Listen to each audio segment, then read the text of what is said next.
ഭഗവദ്ഗീത ശ്രീകൃഷ്ണോപദേശഗീത ആദ്യ പദം മുതൽ ധർമ്മത്തിലൂന്നിയ വേദവ്യാസ കവിത. ഹരി ഓം. എല്ലാവർക്കും ഭഗവത്ഗീതയിലേക്ക് സ്വാഗതം. വേദവ്യാസ കവിത. ഗീത ജീവിത വിജയമന്ത്രം. ഭഗവത്ഗീത മനുഷ്യ ജീവിതത്തിൻ്റെ വിജയമന്ത്രമാണ്. അതിന് നാം ആദ്യം അറിയേണ്ടത്, വിജയിക്കേണ്ടതിന് ആദ്യത്തെ പടി എന്താണ്? ഫസ്റ്റ് സ്റ്റെപ്പ്, ഏറ്റവും പ്രധാനപ്പെട്ടൊരു കാര്യമാണ്. ഇന്ന് വരെ ലോകത്തിൽ മനുഷ്യൻ ചർച്ച ചെയ്യാത്തൊരു വിഷയമാണ് ഗീത ചർച്ച ചെയ്യുന്നത്. നമ്മൾ പല സെമിനാറുകളൊക്കെ കേൾക്കും. അതിലാദ്യമൊക്കെ പറയും, നിങ്ങൾക്ക് ജീവിതത്തിൽ സക്സസ്ഫുൾ ലൈഫ് നേടണമെങ്കിൽ നിങ്ങൾക്കൊരു കൃത്യനിഷ്ഠ വേണം, നിങ്ങൾക്ക് ജീവിതത്തിൽ അത് വേണം, ഇത് വേണം. അതായത് നമ്മുടെ ജീവിതത്തിൽ കുറേയും കൂടി നമ്മൾ കമ്മിറ്റഡ് ആവണമെന്ന് പറയാം. അപ്പോഴാണ് വിജയം കൈവരിക്കാൻ സാധിക്കുക. അതിപ്പോൾ എല്ലാവർക്കും അറിയാം. പണിയെടുത്താൽ തന്നെ വിചാരിച്ചത് കിട്ടുള്ളൂ എന്നുള്ളത്. മെനക്കെടാതെ ഒന്നും കിട്ടില്ല, നമുക്കറിയാം. പക്ഷെ നമ്മുടെ പ്രശ്നം എന്താണെന്ന് വെച്ച് കഴിഞ്ഞാൽ, നമുക്ക് മെനക്കെടാൻ പറ്റാത്തതുകൊണ്ടല്ല, പക്ഷെ പല തടസ്സങ്ങൾ നമ്മളെ തടസ്സപ്പെടുത്തുന്നു. നന്നാവണം എനിക്ക് ആഗ്രഹമുണ്ട്, പക്ഷെ നന്നാവാൻ പറ്റുന്നില്ല എന്നുള്ള പലരുടെയും പ്രശ്നം. അപ്പം അതുകൊണ്ട് ഗീത തുടങ്ങുന്നത്, ഭഗവത്ഗീത നമുക്ക് ജീവിത വിജയത്തിനായി കാണിച്ചു തരുന്നത് ആദ്യത്തെ സ്റ്റെപ്പ് നമ്മൾ മനസ്സിലാക്കുക എന്നുള്ളതാണ്. First you understand. നമ്മൾ തിരിച്ചറിയുക. എന്താണ്? വിജയിക്കണമെങ്കിൽ, ജീവിതം വിജയപ്രദമാവണമെങ്കിൽ എനിക്ക് വിജയത്തിലേക്ക് നയിക്കാൻ എന്നെ സഹായിക്കുന്ന ഒരു മനസ്സ് നേടിയെടുക്കേണ്ടതുണ്ട്. എൻ്റെ വിജയം കൈവരിക്കാനുള്ള ഒരു പ്രാപ്യമായ, യോഗ്യമായ ഒരു മനസ്സിനെ വേണം. സോ ഫസ്റ്റ് നമ്മൾ അതായിരിക്കണം. I should have A mind. I need A mind. അപ്പോൾ അടുത്ത ചോദ്യം വന്നു. ഒരു ചോദ്യത്തിന് അടുത്ത ചോദ്യം വന്നു. അപ്പോൾ ഇപ്പോൾ what is the state of mind? ഇപ്പോഴത്തെ എൻ്റെ മാനസികാവസ്ഥ എന്താണ്? അതിലേക്ക് നാം നോക്കുമ്പോഴാണ് തിരിച്ചറിയുക, ഇന്ന് എൻ്റെ മാനസികാവസ്ഥ എന്ന് പറയുന്നത് ഞാൻ ആഗ്രഹിക്കുന്നത് നേടിയെടുക്കാൻ എനിക്ക് പറ്റാത്ത വിധത്തിലുള്ള ചില പ്രശ്നങ്ങൾ എന്നെ അലട്ടുന്നുണ്ട്. ഒന്നുകിൽ മടിയായിരിക്കാം, അല്ലെങ്കിൽ എവിടെയോ ഒരു ഉന്മേഷക്കുറവായിരിക്കാം, ഊർജ്ജക്കുറവായിരിക്കാം, ഒരു ഉത്സാഹക്കുറവായിരിക്കാം. അങ്ങനെ പലതും എന്നെ നേരിടുന്നുണ്ട്. I am facing so many problems. അപ്പം അടുത്ത ചോദ്യം വന്നു, ഈ പ്രോബ്ലത്തിനെ നമുക്ക് എങ്ങനെ സോൾവ് ചെയ്യാം? അതാണ് ഭഗവത്ഗീത കാണിച്ചു തരുന്നത്. നമ്മുടെ മനസ്സ് അഭിമുഖീകരിക്കുന്ന പ്രശ്നങ്ങളെ എങ്ങനെ നമുക്ക് മാറ്റിയെടുക്കാം എന്ന് ഗീത കാണിച്ചു തരികയാണ്. ഇതാണ് മറ്റ് ഗ്രന്ഥങ്ങളിലൊന്നും നമ്മൾ കാണാത്തത്. ഈവൻ മോസ്റ്റ് മോഡേൺ മാനേജ്മെൻറ്റ് ഗ്രന്ഥങ്ങൾ പോലും പറയണത്, നിങ്ങൾ അത് ചെയ്യൂ, ഇത് ചെയ്യൂ, മറ്റേ ചെയ്യൂ, ഗ്രൂപ്പ് ഇത് group activity, you are to expose yourself, you have to do this, you have to do കുറേ ഡൂസ്. ഇവിടെയല്ല. ഇവിടെ നമ്മളോട് പറയുന്നത്, നിങ്ങൾ ചെയ്യേണ്ടതുണ്ട് കുറച്ച് കാര്യങ്ങൾ. അതിനു മുമ്പ് റിയലൈസ് ഫസ്റ്റ്. നിങ്ങളുടെ മനസ്സ് നേരിടുന്ന ദൗർബല്യങ്ങളെ നമുക്ക് മാറ്റിയെടുക്കാൻ ആദ്യം ഇത് ദൗർബല്യത്തിന് അടിമപ്പെട്ടിരിക്കുന്നു എന്ന് നമ്മൾ അറിഞ്ഞിരിക്കണം. ഫസ്റ്റ് നമ്മൾ അറിഞ്ഞിരിക്കണം. ഇനി നമ്മൾ ആ ദൗർബല്യങ്ങളെ മാറ്റിയെടുക്കാൻ വേണ്ടി ശരിയായ മാർഗത്തിലൂടെ യാത്ര ചെയ്യണം. അതേത് മാർഗമാണ്? അപ്പം അവിടെയാണ് കൃഷ്ണൻ ഗീതയിലൂടെ ഓരോ ശ്ലോകങ്ങളിലൂടെയും നമ്മുടെ മനസ്സിനെ ഉയർത്തിയെടുക്കാനുള്ള വഴികൾ നമുക്ക് കാണിച്ചു തരുന്നത്. അപ്പോൾ നമ്മൾ ഗീതയിലെ 4-ാം അധ്യായത്തിൽ 12-ാം ശ്ലോകത്തിലെത്തിയപ്പോൾ നമുക്ക് കാണിച്ചു തന്നു ശ്രേയോ മാർഗത്തെക്കുറിച്ചും പ്രയോ മാർഗത്തെക്കുറിച്ചും. അപ്പോൾ നമുക്ക് ആ വിഷയം ഒന്നുകൂടി ഡിസ്കസ് ചെയ്യാം. അപ്പം അതിനു മുമ്പ് ആ ശ്ലോകം ഒന്നുകൂടി ആവർത്തിക്കാം. എല്ലാവരും ഏറ്റുചൊല്ലണം.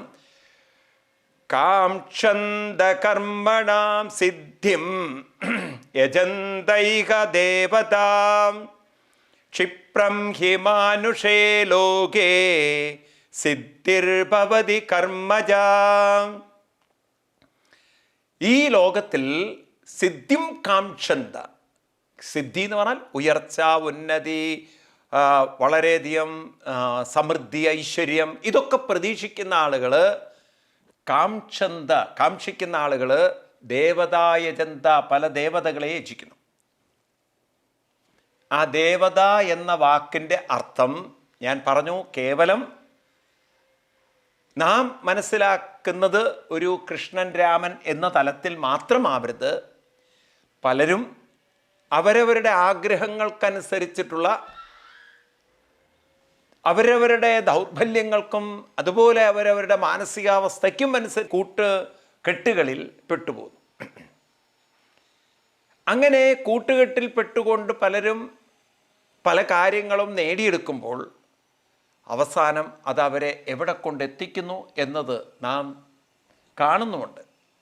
അപ്പം അതുകൊണ്ട് ഞാൻ പറഞ്ഞു, നിങ്ങളോട് 2 മാർഗങ്ങളുണ്ട്, ശ്രേയസ്സിൻ്റെ മാർഗവും പ്രേയസ്സിൻ്റെ മാർഗവും.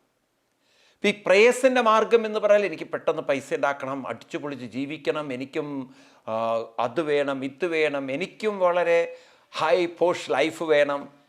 അങ്ങനെ പെട്ടെന്ന് പണമുണ്ടാക്കി ഒരു പോഷ് ലൈഫ്, ഒരു ഹൈ ഫൈ ലൈഫ് അങ്ങനെ നയിക്കാൻ ആഗ്രഹിക്കുന്ന ആളുകൾ, അവർ പെട്ടെന്ന് ഇത്തരത്തിലുള്ള പ്രലോഭനങ്ങളിലേക്ക് ചാടി വീണ് ചിലവരതിൽ രക്ഷപ്പെട്ടേക്കാം, ചിലവരെങ്ങനെങ്കിലുമൊക്കെ രക്ഷപ്പെട്ടേക്കാം. പക്ഷേ അധികകാലമൊന്നും നിലനിർത്താൻ പറ്റില്ല. കാരണം എളുപ്പത്തിലുണ്ടാക്കിയ പണം കയ്യിൽ അധികകാലം നിൽക്കില്ല. എന്തെങ്കിലും കാര്യം കൊണ്ട് കാലം അതിൽ നിന്നൊക്കെ അവരെ മാറ്റി നിർത്തിയിട്ടുണ്ടാവും. അല്ലെങ്കിൽ അവരുടെ കൂടെയുള്ളവരതൊക്കെ അടിച്ചു മാറ്റിയിട്ടുണ്ടാവും. അവർക്ക് ശത്രുക്കൾ ഒരുപാട് അധികമാണ്. കാരണം ഈ ഷോർട്ട് കട്ടിലൂടെ പണമുണ്ടാക്കുന്നവർക്ക് എപ്പോഴും ആ ഷോർട്ട് കട്ടിലൂടെ പണമുണ്ടാക്കാൻ വിദ്യകൾ പറഞ്ഞു കൊടുക്കുന്നവർ പിന്നീട് ശത്രുക്കളായി മാറും. അതുകൊണ്ട് സ്വർണം കള്ളക്കടത്തിൻ്റെ ഏറ്റവും വലിയ ശത്രു സ്വർണം കള്ളക്കടത്തുകാർ തന്നെയാണ്. തമ്മിൽ ഒറ്റിക്കൊടുക്കുന്നതാണ്. ഏത് കാര്യത്തിൽ അവസാനം തമ്മിൽ ഒറ്റിക്കൊടുത്തേക്കും.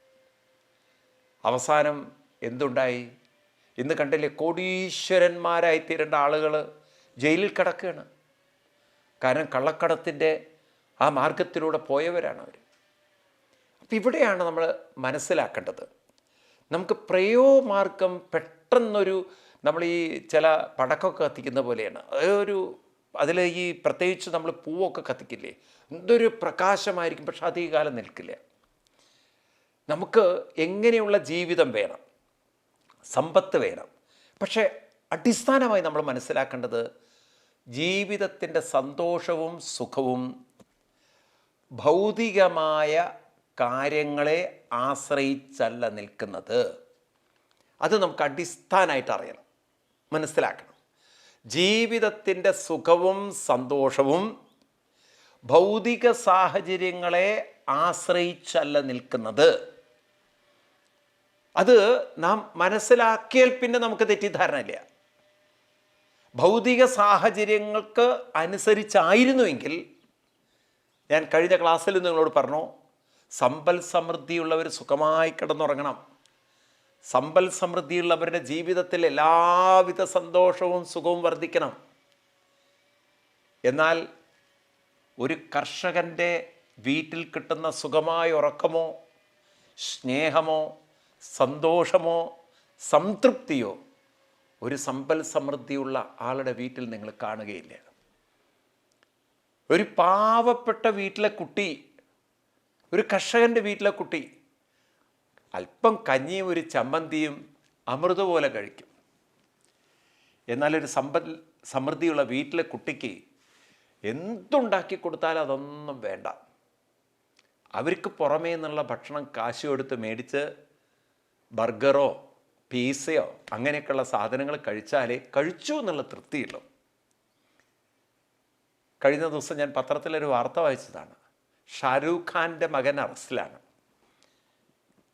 ലഹരി പദാർത്ഥം ഷിപ്പിൽ വെച്ച് ഉപയോഗിച്ച്. കോടതിയിൽ കേസെത്തി, അയാളെ റിമാൻഡ് ചെയ്തു. ഇപ്പോൾ അയാളുടെ ബെയിൽ അപ്ലിക്കേഷൻ റിജക്റ്റ് ചെയ്ത് വീണ്ടും റിമാൻഡ് ചെയ്ത് കിടക്കുകയാണ്, ജയിലിൽ കിടക്കുകയാണ്. ഇപ്പോൾ ഈ ഷാരൂഖ് ഖാനും അദ്ദേഹത്തിൻ്റെ ഭാര്യയ്ക്കും സ്വസ്ഥതയില്ല. കാരണം മകന് ജയിലിൽ കൊടുക്കുന്ന ഭക്ഷണം കൊടുക്കാൻ പാടില്ല. ഇവർ വലിയ 5 സ്റ്റാർ ഹോട്ടലിൽ നിന്നൊക്കെയാണ് ഭക്ഷണം വരുത്തി കൊടുക്കുന്നത്. സമ്മതിച്ചില്ല ജയിൽ അധികൃതർ. എല്ലാവരെ പോലെയാണ് അവനും. എല്ലാ ജയിൽ പുള്ളികൾക്കും ഒരേ നിയമമാണ്. ഒരാൾക്ക് 5 സ്റ്റാർ ഹോട്ടലിലെ ഭക്ഷണം കൊടുക്കാവുന്ന എവിടെ എഴുതി വെച്ചിട്ടില്ല, സമ്മതിച്ചതേ ഇല്ല. അപ്പോൾ ആ രീതിയിൽ ജീവിച്ച ഒരാൾക്ക് അങ്ങനെ ഒരു സാധാരണ ഭക്ഷണം കഴിക്കാൻ പറ്റുന്നില്ല. കാരണം മാനസികാവസ്ഥ അതിന് യോജിച്ചതല്ല. അപ്പം ഇത് നാം മനസ്സിലാക്കണം.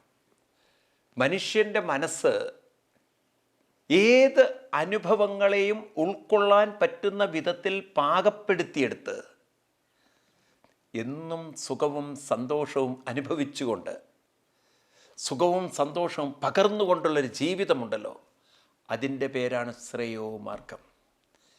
പ്രയോമാർഗം എന്ന് പറയുന്നത് സുഖത്തിന് വേണ്ടി സ്വാർത്ഥരായി പ്രലോഭനങ്ങളിൽ വീണ് ഭയവും മറ്റുള്ള വികാരങ്ങളും വെച്ചുകൊണ്ട് വിദ്വേഷത്തിൻ്റെയും പകയുടെയും ക്രോധത്തിൻ്റെയും മനസ്സിലെ ചിന്തകൾ അഴിച്ചുവിട്ട് അങ്ങനെ നാളെ എൻ്റെ സാമ്രാജ്യം ഞാൻ നിലനിർത്തും എന്ന് തെറ്റിദ്ധരിച്ചുകൊണ്ട് മാനസികമായെപ്പോഴും പിരിമുറുക്കങ്ങളും അസ്വസ്ഥതകളുമായി കോടീശ്വരനായിട്ടെന്ത് കാര്യം?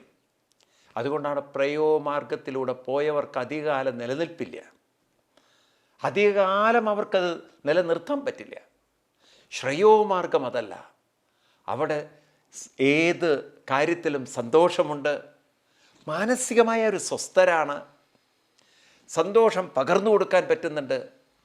അങ്ങനെ കിട്ടുന്നതിനെ മുഴുവൻ സ്വീകരിച്ചുകൊണ്ട്, ഉൾക്കൊണ്ടുകൊണ്ട്, മനസ്സിലാക്കിക്കൊണ്ട്, ഇനി ഉൾക്കൊള്ളാൻ പറ്റാത്തതാണെങ്കിൽ അതിനെ മാനസികമായി വിട്ടുകൊണ്ട് സ്വസ്ഥചിത്തരായി മാനസിക പക്വതയോടെ സമചിത്തതയോടെ ജീവിതത്തിൽ സന്തോഷം പകർന്നും സന്തോഷം കൊടുത്തും ഉള്ളതിനെ സന്തോഷമാക്കിയെടുത്തും അങ്ങനെ ജീവിതം മുന്നോട്ട് നയിക്കുന്ന ശ്രേയോ മാർഗം വേണോ നിങ്ങൾക്ക്? ഇപ്പം രണ്ട് ചോദ്യമാണ് നിങ്ങളോട്. ഒന്ന്, മനസ്സിനെ സമചിത്തമാക്കി സുഖം, എല്ലാ അനുഭവങ്ങളിലും സുഖം കണ്ടെത്താനും മറ്റുള്ളവർക്ക് സുഖം പകരാനും സാധിച്ചുകൊണ്ട് അങ്ങനെയുള്ളൊരു ജീവിതം വേണോ? ആ ഐശ്വര്യപൂർണമായ ജീവിതം വേണോ? അതോ മനസ്സ് മുഴുവൻ അങ്ങേയറ്റത്തെ പകയും വിദ്വേഷവും ക്രോധവും ആസക്തിയും വെച്ച് എളുപ്പത്തിൽ പണമുണ്ടാക്കാനുള്ള മാർഗങ്ങളിലേക്ക് ചാടിയിറങ്ങി അവസാനം ജയിലുകളിലേക്ക് പോകുന്ന മാർഗം വേണോ? ഇതിലേത് വേണം? ഇപ്പം ഇവിടെയാണ് നമ്മൾ ഏതിനെ യജിക്കുന്നോ അതിനനുസരിച്ചായിരിക്കും നമ്മുടെ ഗതി. ഇപ്പം നല്ല ഉപാസനാ സംസ്കാരങ്ങൾ വീട്ടിലുണ്ടെങ്കിൽ അത്തരം ആളുകൾ ഈ ചതിക്കുഴികളിൽ പെടില്ല. എനിക്ക് അച്ഛനോടും അമ്മമാരോടും പറയാനുള്ളത്, കുട്ടികളെ ഉപാസനാ സംസ്കാരത്തിലേക്ക് കൊണ്ടുവരണം, ക്ഷേത്രങ്ങളിൽ കൊണ്ടുപോകണം. അല്ലെങ്കിൽ വീട്ടിലിരുന്ന ദിവസവും കുറച്ചു നേരം കണ്ണടച്ചിരുന്ന് ഗായത്രി മന്ത്രം പോലുള്ള മന്ത്രങ്ങൾ ചൊല്ലിക്കണം. അവരുടെ മാനസികമായ ഒരു വികാസം ഉണ്ടാക്കിയെടുക്കാൻ സാധിച്ചാൽ അത് ഉണ്ടായിക്കോളും. അവരാ അർപ്പണ ബുദ്ധിയോടുകൂടി ആത്മാർത്ഥതയോടെ അവർ ഉപാസന കൊണ്ട് നടക്കുകയാണെങ്കിൽ മാനസികമായി മാറ്റങ്ങളുണ്ടാവും. അങ്ങനെയുള്ളവരെ ഒരിക്കലും പ്രയോമാർഗത്തിൻ്റെ പ്രലോഭനങ്ങൾ പിടികൂടില്ല. ഉപാസനയുള്ളവരെ പ്രയോമാർഗത്തിൻ്റെ പ്രലോഭനങ്ങൾക്ക് അമിതമായി സ്വാധീനിക്കാൻ സാധ്യമല്ല. നമുക്ക് പ്രഹ്ലാദൻ്റെ കഥയിൽ കാണാം. പ്രഹ്ലാദൻ അദ്ദേഹത്തിൻ്റെ ഉപാസനാശക്തി കൊണ്ട് നരസിംഹമൂർത്തി അവതരിച്ച് ഉടനെ തന്നെ നരസിംഹമൂർത്തി ഹിരണ്യകശിപുവിനെ വധിച്ചതിന് ശേഷം പറഞ്ഞു, പ്രഹ്ലാദ വരം വൃണിഷ പ്രഹ്ലാദ. ഉടനെ കുട്ടി നരസിംഹമൂർത്തിയോട് പറയുന്നത് എന്താ അറിയോ? മാം എന്നെ പ്രലോഭയത് കാമ എന്നാണ്. അങ്ങയുടെ ഇഷ്ടവരങ്ങൾ തന്ന് എന്നെ പ്രലോഭിപ്പിക്കേണ്ട ഭഗവാനെ. പിന്നെ എനിക്കെന്താ വേണ്ടത്? എനിക്ക് വേണ്ടത് അങ്ങയുടെ നാമസ്മരണയിൽ മനസ്സലിഞ്ഞുകൊണ്ട് കിട്ടുന്ന സുഖവും സന്തോഷവും മതി. നോക്കൂ, നിങ്ങൾ നാമസ്മരണയിൽ മാനസികമായി അലിഞ്ഞു കിട്ടുന്ന സുഖവും സന്തോഷവും മതി. അതാണ് പ്രഹ്ലാദൻ സ്തുതിക്കുന്നത്. ഓം നമസ്തുഭ്യം ഭഗവതേ പുരുഷായ മഹാത്മനെ ഹരേ അദ്ഭുത സിംഹായ എന്ന് പറഞ്ഞുകൊണ്ട് ആ ഗംഭീരമായ നരസിംഹരൂപത്തെ ധ്യാനിച്ചും സ്തുതിച്ചും കൊണ്ടുള്ള പ്രഹ്ലാദൻ്റെ അതിസുന്ദരമായ വരികൾ നമുക്ക് ഭാഗവത്തിൽ കാണാൻ പറ്റും. ആ പ്രഹ്ലാദൻ പറയുന്നുണ്ട്, ആളുകളിങ്ങനെ ജീവിതത്തിൽ തെറ്റിദ്ധരിച്ചിരിക്കുകയാണ്, എനിക്കെന്തൊക്കെയോ കിട്ടിയാൽ എൻ്റെ ജീവിതം സന്തോഷമാവുന്നു. പക്ഷേ അവരുടെ ആ മാനസിക പക്വതയില്ലായ്മ കൊണ്ട് അവർ സന്തോഷത്തെക്കാളുപരി ദുഃഖങ്ങളും ദുരിതങ്ങളുമാണ് അനുഭവിക്കുന്നത് പോലും അവരറിയുന്നില്ല എന്നാണ് പറയുന്നത്. എന്തെല്ലാം ശ്ലോകങ്ങളാണ്. ആ പ്രഹ്ലാദൻ്റെ കഥ എടുത്ത് വായിക്കണം. പറയാണ്, ആളുകളിങ്ങനെ പലതും ആഗ്രഹിച്ച് അവരിങ്ങനെ ദുഃഖമാകുന്ന തീയിൽ വെന്തുരുകുന്നത് പോലും അറിയുന്നില്ല. മനസ്സിലായില്ലേ? സുഖങ്ങളുടെ പിന്നാലെ നമ്മൾ ഓടിയിട്ട് അവസാനം മാനസികമായി അങ്ങനെ പല പിരിമുറുക്കങ്ങളും അസ്വസ്ഥതകളും വന്ന് സ്വസ്ഥതയില്ലാത്തൊരു മാനസികാവസ്ഥ നേടിയെടുത്തിട്ട് ദുഃഖത്തിൻ്റെ തീക്കളത്തിലേക്കാണ്, തീക്കുണ്ടിലേക്കാണ് അവർ ചാടുന്നത്. യസ്മാൽ പ്രിയ പ്രിയ വിയോഗ സയോഗ ജന്മ ശോകാഗ്നിനാ സകലയോനിഷു ദഹ്യമാന ദുഃഖൌഷധം തദപി ദുഃഖമദദ്യാഹം ഭൂമൻ പ്രമാമിവതമേ തപദാസ്യയോഗം. യസ്മാൽ പ്രിയ പ്രിയ, അവർ പലതിൻ്റെയും പിന്നാലെ ഓടി അവസാനം അത് നഷ്ടപ്പെടുമ്പോൾ, അത് കിട്ടാതെ വരുമ്പോൾ ഉണ്ടാകുന്ന മാനസികമായ പിരിമുറുക്കത്തിൽ അങ്ങനെ ശോകാഗ്നിന സകലയോനിഷു ദഹ്യമാന, ശോകമാകുന്ന അഗ്നിയിൽ അങ്ങനെ വെന്തുരുകുന്ന ആളുകളെയാണ് നാം കാണുന്നത്. എല്ലാ സുഖ സൗകര്യങ്ങളുടെയും ഉള്ളിൽ പല ദുഃഖങ്ങളും അനുഭവിച്ച് ഉറക്കം കിട്ടാത്ത രാത്രികളാക്കി മാറ്റുന്ന ആളുകൾ ഇന്ന് നമ്മുടെ കേരളത്തിൽ നോക്കിയാൽ നിൽക്കുന്നത് കാണാൻ പറ്റും. പല പല പ്രശ്നങ്ങളാണ് അവരലട്ടുന്നത്. ഇങ്ങനെയുള്ള ജീവിതം വേണോ, അതോ സ്വസ്ഥ മനസ്സോടുകൂടി കിടന്നുറങ്ങി കഞ്ഞിയായാലും സുഖമായി ആസ്വദിച്ച് അനുഭവിച്ച് അങ്ങനെ കിട്ടുന്നതൊക്കെ സന്തോഷമായിട്ട് അനുഭവിച്ച് ഓരോ ദിവസവും നമുക്ക് ഒരു സന്തോഷത്തിൻ്റെ ഉത്സവമാക്കി മാറ്റി എന്തൊരു ജീവിതമാണ് നോക്കൂ നിങ്ങൾ. ഒരു ദിവസവും നഷ്ടപ്പെടുന്നില്ല, ഒരു ദിവസവും നഷ്ടമാവുന്നില്ല. എല്ലാ ദിവസവും സുഖത്തിൻ്റെ, സന്തോഷത്തിൻ്റെ, സംതൃപ്തിയുടെ ദിവസം. അതല്ലേ ശരിക്കുള്ള ജീവിതം? കാരണം ജീവിച്ചു, നമുക്ക് കൃതാർത്ഥതയുണ്ട്. നമുക്ക് ആകെ കിട്ടുന്നത് ഒരു 80-85 വയസ്സ്. അത് കഴിഞ്ഞാൽ പിന്നെ മനസ്സും ബുദ്ധി എങ്ങനെ ഉണ്ടാവും അറിയില്ല. ഈ 85 വർഷം നമ്മളിങ്ങനെ ഓരോ ദിവസവും സന്തോഷമായിട്ട് കഴിഞ്ഞു പോയാൽ നമുക്ക് കിട്ടിയിരിക്കുന്ന ആ വയസ്സ് നമ്മൾ പ്രോപ്പറായിട്ട് യൂസ് ചെയ്തു എന്നുള്ളൊരു കൃതാർത്ഥതയെങ്കിലും ഉണ്ടാവില്ലേ? മറ്റേ നമ്മളൊന്ന് പുറകോട്ട് നോക്കിക്കഴിഞ്ഞാൽ എത്ര ദിവസം ഉറക്കമില്ലാത്ത രാത്രികൾ, ചിന്തകളുടെ അസ്വസ്ഥത കൊണ്ട്, പിരിമുറുക്കങ്ങളുടെ പ്രയാസങ്ങളെ കൊണ്ട് തിരിഞ്ഞും മറഞ്ഞും കിടക്കുന്ന രാത്രികൾ, അവസാനം ഉറക്കം കിട്ടാൻ വേണ്ടി മരുന്ന് കഴിച്ച് ഉറങ്ങേണ്ട ഗതികേടുള്ളവർ. ഈ തരത്തിലുള്ളൊരു മാനസികാവസ്ഥയുള്ള ജീവിതം വേണോ? സമൃദ്ധിയുടെ നടുവിൽ നരകമുള്ളൊരു ജീവിതം വേണോ? അതോ സമൃദ്ധമായൊരു മനസ്സും ഉള്ളതിനെ ഉൾക്കൊള്ളാൻ സാധിക്കുന്നൊരു ജീവിതവുമുള്ളൊരു മനസ്സ് വേണം? ഏത് മനസ്സാണ് വേണ്ടത്? ശ്രേയസ്സിൻ്റെ മനസ്സ് വേണോ, പ്രേയസ്സിൻ്റെ മനസ്സ് വേണോ?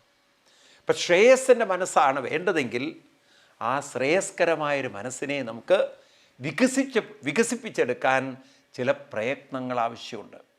അപ്പം ആ പ്രയത്നങ്ങളാണ് നമ്മൾ കൃത്യനിഷ്ഠമായി പരിശീലിച്ചെടുക്കേണ്ടത്. ആദ്യം നമുക്ക് ആ ക്ലാരിറ്റി വേണം. എനിക്ക് സ്വസ്ഥമായൊരു, വളരെ പക്വതയുള്ളൊരു, സമചിത്തതയുള്ളൊരു മനസ്സ് നേടിയെടുക്കണം. ഇവിടെ ഉള്ളതിനെ ആസ്വദിക്കണം.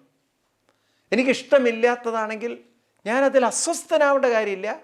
ഇനി അലട്ടാത്ത വിധത്തിൽ എനിക്ക് കടന്നു പോകണം. അങ്ങനെയൊരു പക്വതയുള്ള, മെച്യൂരിറ്റിയുള്ളൊരു മനസ്സെനിക്ക് വേണം. ആ മനസ്സാണ് ഭഗവത്ഗീത നമുക്ക് നേടിത്തരുന്നത്. അതുകൊണ്ട് ഭഗവാൻ പറയണോ, ക്ഷിപ്രം ഹിമാനുഷം ലോകെ, നിങ്ങളുടെ ജീവിതത്തിൽ എന്താണോ നിങ്ങൾക്ക് വേണ്ടത് അത് നിങ്ങൾക്ക് നേടിയെടുക്കാൻ സാധിക്കും.